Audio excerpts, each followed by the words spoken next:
بتبدأ أحداث الفيلم مع عرفان تحديداً في شهر فبراير سنة 2019، وعرفان يبقى مسلم وعايش في الهند وبيحب الرسم، وخصوصاً رسم خطيبته أرشانة اللي بتحضر دكتوراه في الحقوق. ده غير إن هو كان بيحب يمارس الرياضة ودايماً كان بيبتدي يومه بيها، ولما بيخرج مع أصحابه وبيلعبوا بلياردو بيرفض إن هو يشرب أي مشروبات كحولية معاهم لأنه بيروح الجامع وبيصلي كتير. ده غير الخير الكتير اللي بيحب يعمله للناس، ودايما بيحب يسعد مامته الشرطية وأهل مدينته. وعلى الرغم من كل ده فهو لما بيقدم على شغل دايما بيترفض بسبب ديانته، ودي بتبقى حاجة منتشرة في الهند. وبعدين بنشوف براثنا صديقة عرفان وقد إيه هي إنسانة ناجحة وبتحب شغلها جدا، ومامتها بتوريها صور لعرسان كتير بس هي بترفض لأنها مش بتفكر في الجواز دلوقتي. وتاني يوم في القسم براثنا بتكون جاية علشان تدفع كفالة لمسجون عند مامة عرفان، وفي الوقت ده عرفان بيجي علشان يوصل الأكل لوالدته، وبيقول لبراثنا هتفضلي لحد إمتى شغالة مع المحامي جوبي؟ نفسي أشوفك بتشتغلي شغلك الخاص. فبتتريق عليه وبتقوله على الأقل مش بترفض في كل شغلانة. فبيقول لها إنه عنده مقابلة النهاردة وواثق إنه هيتقبل، وبيفكر والدته إن هما رايحين للدكتور كمان شوية. ولما بيروحوا العيادة بيقول الدكتور لمامة عرفان إن عندها السكر وكمان عندها ارتفاع في ضغط الدم، فلازم تاخد الدواء بانتظام وما تتعرضش لأي ضغط وإلا هيحصل معاها مضاعفات خطيرة. وبنبعد شوية عن عرفان وعيلته وبنشوف مفتش اسمه جونا، وهو بيكون من الاستخبارات الوطنية وبيبقى رايح يزور إرهابي محكوم عليه بالإعدام، والإرهابي ده اسمه مقبول. ولما بيقابله بيقوله جونا إنه معرفش يساعده في تخفيف الحكم، وبيطلب منه إن هو يعترف على قائد الإرهابيين أبو بكر عبد الله، لأنه عمل فيديو بيوضح إن هو في الهند دلوقتي بس محدش عارف هو دخل إزاي ولا عايز إيه. فبيقوله مقبول إن أبو بكر فخر تميل واللي هيرفع راية الإسلام في الهند. وآخر حاجة بيقولها قبل الإعدام جملة غريبة جدا ومش مفهومة، وهي في انتظار ولادة جديدة رؤساء رافانا ال8 مستنيين زفافهم، وبيسيبوا وبيمشي مع الضباط علشان تنفيذ حكم الإعدام. ومن أول ما جه أبو بكر للهند الإعلام بقى بيتهم أي راجل دين مسلم بالإرهاب، زي الشيخ أحمد زازي اللي قالوا عنه إن هو بيدعم أفكارهم، ولكن الشيخ بيقول إن هو مش بيعمل أي حاجة في حياته غير تعليم القرآن. وبالصدفة وأثناء ما كان عرفان راجع لبيته بيقابل المفتش جونا وهو بيردد الجملة اللي قالها له مقبول، ولكنه مش بيبقى مركز معاه. وبعدها بيروح المفتش جونا وبيشرب شاي على قهوة، فبيسأل الولد اللي شغال هناك عن معنى الجملة يمكن يبقى فاهمها. فبيقوله الولد بسخرية انت بتحكي لي ليه عن رافانا وولادها وسريلانكا؟ انا عندي شغل. والولد قال الجملة كده بالصدفة لكن هيبقى ليها معنى بعدين. أما عرفان فبيروح مقابلة الشغل، ولكن كالعادة بيترفض وبيرجع مكان شغله المؤقت في معمل كيميائي. فبيسأله صاحب الشغل هو انت ليه عايز تسيب المكان هنا؟ فبيرد عليه عرفان انه عايز يكون مهندس كيميائي في شركة كبيرة. فبيقوله المدير انه فعلا يستحق اكتر من كده ومش هيقف في طريقه، بس بيطلب منه ان هو يروح مع ابنه عند الدكتور الشيخ احمد زازي لانه هيمول المكان ده ماديا. وبالنسبة للمفتش جونا فبيسافر لمدينة كوتشي علشان يقابل شخص هناك اسمه شيدا واللي بيكون الرئيس بتاعه في الشغل. ولكن شيدا بيكون عنده اجتماع مع مستشار الأمن القومي الأستاذ أجاي واللي بيكون المسؤول عن القبض على أبو بكر. فبيحاول المفتش إن هو يلفت نظر شيدا في الاجتماع، ولما بيشوفه بيخرج يسأله عايز إيه. فبيقول المفتش إنه معاه دليل مهم في قضية مقبول. ولما بيدخل المفتش جونا بيفسر لهم معنى جملة مقبول لأنه بطريقات ما كده قدر يفهم معناها من الولد اللي كان في القهوة، وهي إن رافانا يقصد بيها عاصمة سريلانكا كولومبو، وإن أبو بكر هيهاجم 8 مناطق في كولومبو وقت عيد الفصح. فبيؤمر الأستاذ أجاي إن هم ينبهوا مخابرات سريلانكا، وفي الاستخبارات بيوصلوا اليوتيوبر قال نفس الجملة بتاعت مقبول في فيديو عنده على القناة. فبيروح المفتش جونا يتكلم معاه على إنه صحفي وبيسأله عن الجملة اللي قالها دي، وسأله لو يعرف إرهابيين. فبيقوله اليوتيوبر إن هو عارف شوية معلومات بس ده يبقى سر المهنة ومش هيقوله على أي حاجة غير بس إن هم موجودين في تميل. فبيتعصب المفتش وبيسأله بطريقة الضباط. فبيقوله اليوتيوبر إنه مش بيخاف وبيتصل بضابط صاحبه علشان يكلم الصحفي ويخاف منه لأنه طبعا ما كانش عارف إنه من الشرطة. فبياخد جونا التليفون وبيقول للضابط إن هو مفتش في الأمن الوطني مش صحفي، وهيعتقل صاحبه بتهمة دعم الإرهاب في الهند. وفعلا بيقبضوا عليه وبياخدوه لأوضة الاستجواب، وعلى طول بيعترف بالحقيقة وإن هو اخترق شبكة BSTN المتخصصة في الاتصالات. علشان أبو بكر ورجالته يتواصلوا عادي من غير مراقبة، وبعد كده هيستغلوا المعلومة دي وهيخلوا اليوتيوبر يفتح لهم الشبكة الإرهابية لداعش علشان يقدروا يسمعوا مكالماتهم. وفي يوم 21 إبريل سنة 2019 تحديدا في كولومبو في سريلانكا بتكون داعش بتحضر لمهمة في يوم عيد الفصح، وفعلا بتحصل 8 تفجيرات في مناطق مختلفة. وعرفان بيسمع الأخبار في التلفزيون، والغريب جدا إن وشه بيكون مش مستغرب أو متضايق من اللي بيحصل. وبتكتشف المخابرات إن شركة الشيخ أحمد بتمول الإرهابيين، ولكن ما عندهمش دليل عليه لسه، فبيبعتوا ضباط علشان يراقبوا حركته. وفي نفس الوقت مدير عرفان بيخليه يسافر مع ابنه علشان ياخد الفلوس الخاصة بالتمويل من الشيخ أحمد. وبيروح عرفان وابن المدير علشان يقابلوا الشيخ، ولما بيروحوا عنده بيسأل الشيخ على عرفان لأنه مش بيكون عارفه أول مرة يشوفه. فبيقول له ابن المدير إن عرفان يبقى المهندس الكيميائي والمسؤول عن استلام صادرات الشركة. وفي الوقت ده بيكون الضابط اللي بيراقب الشيخ بيسجل الكلام ما بينهم وكمان بيصور عرفان. فبيخرج بعدها المفتش جونا علشان يراقب عرفان لحد ما بيوصل للحاويات اللي جواها المواد الكيميائية، ولما بيمشي من هناك بيفضل المفتش مراقبه لحد ما بيروح عرفان للمطار لأنه كان لازم يسافر لحيدر أباد علشان يتأكد إن المواد وصلت. فبيحاولوا إن هم يمسكوا أي حاجة على عرفان علشان يقبضوا عليه، ولكن مش بيقدروا يوصلوا لأي حاجة.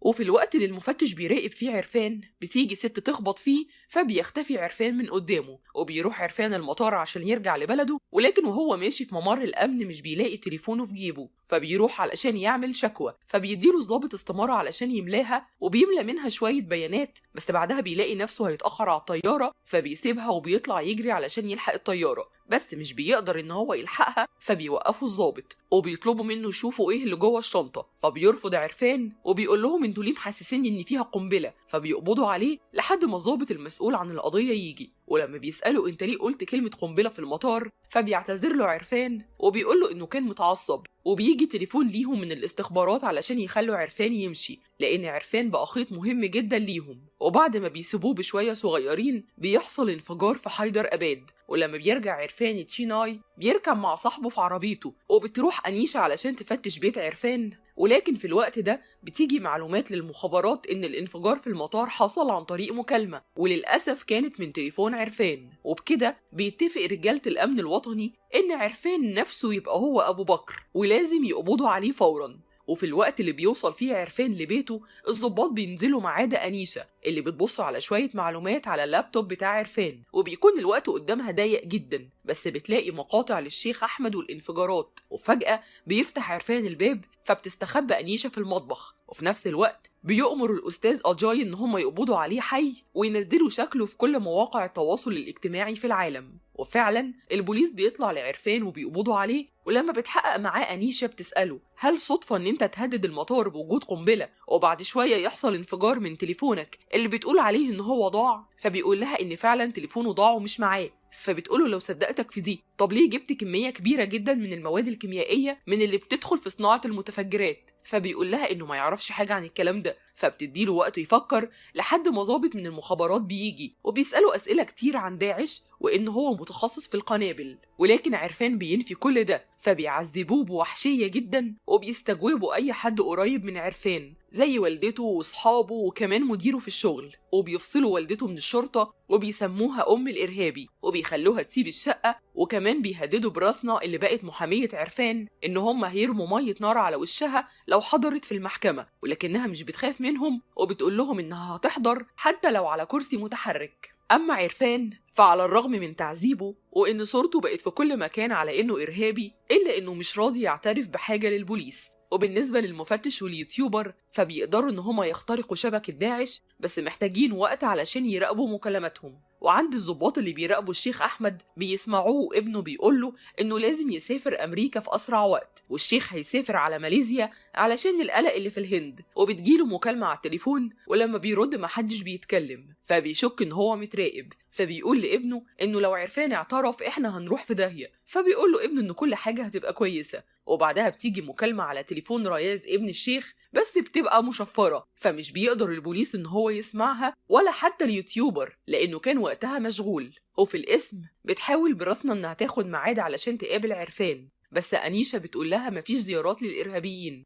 وبعدها بتتعب والدة عرفان جدا وبيطلبوا لها الإسعاف، ولكن للأسف بتروح مستشفى حكومي فلازم تستنى دورها. ولما أنيشة بتوري لعرفان شكلها في المستشفى وهي تعبانة فبيترجى أنيشة إنها تساعدها، فبتعرض عليه عرض إن هو يساعدهم في الوصول للخلية الإرهابية، وساعتها هياخدوا والدته أفضل المستشفيات، ولكن غير كده هيخلوها منتظرة لحد الموت. وهنا بيقرر عرفان إنه يقول إن هو نفسه يبقى أبو بكر عبد الله، وإنه عنده مخطط لسلسلة من التفجيرات في تشيناي، وكمان قال على الأسامي اللي بتساعده. فبياخدوه في عربية علشان يودوه المحكمة، وفي وسط الطريق بيضرب عرفان أنيشة على دماغها، وكمان بيضرب كل اللي معاها في العربية. ولما بيحس السواق باللي بيحصل ورا بيوقف العربية، ولكن عرفان بيرفع المسدس على دماغ أنيشة علشان السواق يسيبه، بس السواق مش بيرضى ينزل سلاحه، فبينزل عرفان من عربيته وبيضربه وبيقدر إن هو يهرب.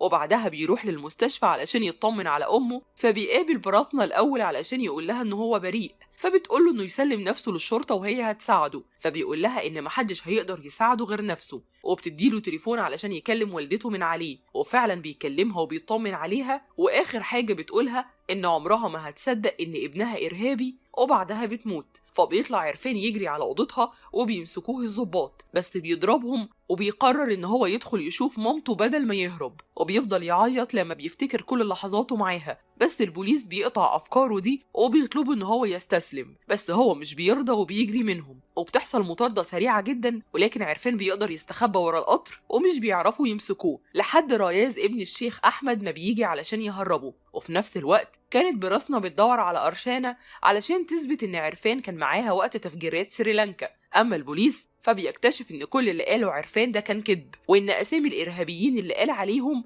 هم أسامي اللاعبين كروكيت مسلمين. فبتروح أنيشة بيت الشيخ أحمد علشان تتأكد إن عرفان مش عنده، والمفتش بيروح لليوتيوبر علشان الشبكة. وبالنسبة لراياز فبيكون محتاج معاه عرفان علشان المهندس الكيميائي أشرف مات وساب لهم مشروع غاز الأعصاب المميت، ولازم المشروع ده يكمل. فبيفهم عرفان ساعتها إن راياز هو نفسه أبو بكر، فبيوافق إن هو يكمل المشروع علشان ينتقم من الشرطة. وفي نفس الوقت بيكتشف جونا لغز تاني في كلام مقبول، وهو إن أبو بكر بيحب سارين، وسارين ده غاز بيأثر على الأعصاب ومميت. وأثناء كده بيعرف اليوتيوبر مكان راياز لأنه بعت رسالة لشخص مجهول بيقول فيها إن عرفان جاهز. ولما بيوصل الشيخ أحمد بيطلع مش عارف أي حاجة عن ابنه، وأول ما بيشوف عرفان بيكون عايز يتصل بالشرطة، ولكن عرفان بيضربه على دماغه وبيفقده الوعي. وبيبتدي عرفان شغله في حين إن الداخلية فرضت حظر تجوال حوالين المصنع. ومن سوء حظ عرفان إن براثنا عرفت إن هو ما كانش مع حبيبته في وقت التفجير، وبتفهم هي كمان إن هو كذاب وإرهابي. وبعد ما بيخلص عرفان شغله بيعرض راياز على أبوه إن هو يشتغل معاهم، بس أبوه بيرفض وبيهاجمه، وبيكون راياز أصلا مش مسلم زي ما الناس فاكرة. فبيخلي راياز رجالته يحبسوا أبوه وبيدخلوه في أوضة فيها غاز الأعصاب المميت ده اللي بيشل كل حتة في الجسم، خصوصا الرئتين وكل العضلات اللي حواليها. وفي الوقت ده بتؤمر المخابرات بقصف المكان قبل ما يتسرب الغاز، ولكن أنيشة ما بتسمعش كلام حد وبتحاول إنها تدخل تقبض عليهم. وهنا بتحصل مفاجأة وبيظهر أبو بكر الحقيقي واللي بيكون أخو راياز، فبيقتل أنيشة بضربة سيف في ظهرها. وقبل ما بتموت بتقول للمفتش جونا إن عرفان مش هو الإرهابي. وهنا بيحكي أبو بكر العرفان إزاي بقى مجاهد، وإن هو لما سافر سوريا قابل هناك أبو بكر البغدادي وفي 3 أيام اتحول لكده. وبعدها بيقوله إن شغله معاهم انتهى خلاص، وبيأمر رجالته إن هما يقتلوه. ولكن قوة عرفان هي اللي كسبت وقدر إنه يقتل كل رجالته، وبدأ إنه يطارده هو كمان. وفي الوقت ده بيسأل مساعد رئيس الوزراء السيد أجاي هي إيه خطتك البديلة، فبيقول له إنه ما عندوش أي خطة تانية غير القصف. وهنا بتظهر الحقيقة وإن عرفان كان عميل سري، وبتيجي كمان أرشانة حبيبته اللي طلعت هي كمان تبع البوليس، والاتنين بيقتلوا كل الموجودين في المكان تقريبا، لحد ما عرفان بيوصل لأبو بكر اللي شغل تسريب الغاز، وأرشانة بتوصل لراياز، والأخين بيتقتلوا في نفس اللحظة. ولما بيتقابلوا عرفان وحبيبته بيقول لها تمشي وتسيبه لأن المدخنة اللي فوق لازم تتقفل يدويا، وبيخليها تمشي فعلا. وبيطلع هو على المدخنة وبيحاول إن هو يقفلها، وفعلا بينجح في كده، بس بيكون في عدد كبير من الناس اللي في المنطقة اللي حواليه ماتت. ولكن بعد ما بيقفل المدخنة الصاروخ بينضرب وبيفجر المكان. وفي آخر الفيلم بيفهمنا ازاي كل ده حصل. والموضوع بدأ لما الأستاذ أجاي جاب شاب مسلم وسماه عرفان أحمد علشان يدخل بين الجماعة الإرهابية، وبدأها لما شكك كل الضباط فيه لما كان في حيدر أباد، وبعدها لما عمل نفسه مش لاقي تليفونه، كل ده علشان يبان قدام العالم كإرهابي. ولما فكروا ازاي يدخلوا المصنع، بعتوا قرشانة علشان تقتل أشرف المتخصص في الكيمياء في المصنع، وبكده هم هيضطروا يلجأوا لعرفان. وفعلا الخطة نجحت، وقدر ان هو يدخل المصنع ويوقف العملية. وعرفان دلوقتي بقى إرهابي في نظر كل الناس، وان هو أبو بكر عبد الله اللي مات في الانفجار. ولكن الحقيقة إنه بطل قومي. وآخر حاجة محدش يصدقها إن عرفان نجا من الانفجار ورجع لاسمه الأصلي، وهو فيصل إبراهيم ريز، علشان يستكمل مهماته ضد الإرهاب. والفيلم بيخلص. نكون قد وصلنا إلى نهاية هذا الفيديو. إذا أعجبكم وتريدون المزيد من هذه الفيديوهات، اضغطوا على زر لايك واخبرونا في التعليقات. ولا تنسوا اشتركوا في القناة وفعلوا زر الجرس لتكونوا أول من يتوصل بالفيديو القادم. نلتقي في الحلقة القادمة. إلى اللقاء.